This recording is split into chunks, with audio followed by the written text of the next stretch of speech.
నువ్వేం చేస్తావు వీడా చేతాను కనబడతలే అమ్మ 2 గంటలు అయితే నువ్వు వచ్చి ఏం చేస్తావు ఒకటే నువ్వు నూకుతాంటివి అలా గిట్లా మాట్లాడుతున్నా గింతగానం కష్టపడతా అంటే ఓ నీ కట్ట పట్టుకుని ఇస్తాను పైసలు కట్టపడం దాస్తే చేతి వెళ్తే అమ్మా ఎర్రటెండకి ఎంతగానం చేస్తాం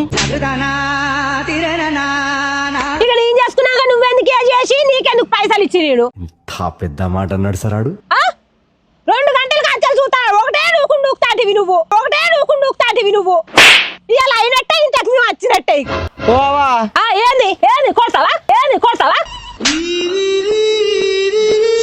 ఏంది అమ్మకి ఇవన్నీ మాట్లాడతాను అప్పుడే చెప్పినా మంచిగా గుత్త పట్టుకుంటే ఇంత మంచిగా ఉండి పని ఇప్పుడు కూలి పనికి వచ్చిన కాబట్టి గింతే ఉండే మరి పని అంటే గుత్త పట్టుకుని పైసలు దొబ్బుతా వస్తున్నావు నువ్వు నేను దొబ్బడం లెక్క కనబడతాను ఇంత కష్టపడతానా చూస్తలేవాను ఓ కట్టం బాగానే వెళ్ళదిస్తావు నీ కట్టం తెలుస్తుంది ఒకటే రోజు ఎంత లేపినో గంటలు లేకుంటుందంతా ఒక్క రోజులో లేపినా అని చెప్తాను ముచ్చట ఇచ్చే గింత పైసలకు గిచ్చేసుడే ఎక్కువ గింత పైసలు అంటే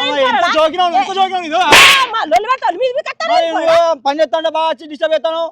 నిన్ను తీసి పెట్టాను పెట్టుకుంటా నాకు చెప్తాను నేను పెట్టుకో